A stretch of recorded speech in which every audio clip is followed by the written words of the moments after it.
তো প্রিয় দর্শক আপনারা সবাই কেমন আছেন? আশা করি সবাই ভালো আছেন।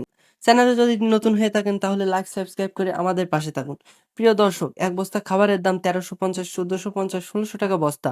তা এই খাবার খাওয়ায় কি আপনি আসলে লাভবান হতে পারছেন?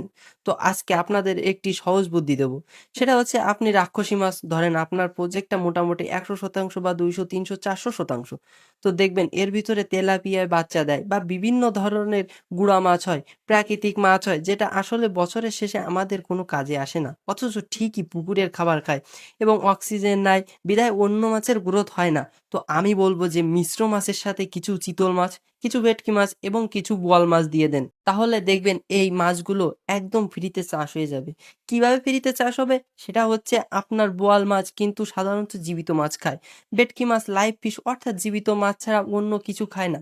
তো একবার আমাদের কথা শুনে বেশি না মাত্র ১০০ পিস মাছ ২০০% জায়গায় ফেলে দেখুন।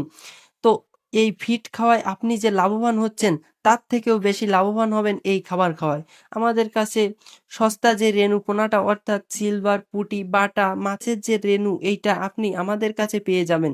এইটা আপনি সংগ্রহ করে বোয়াল, চিতল বা ভেটকিকে খাওয়াতে পারেন।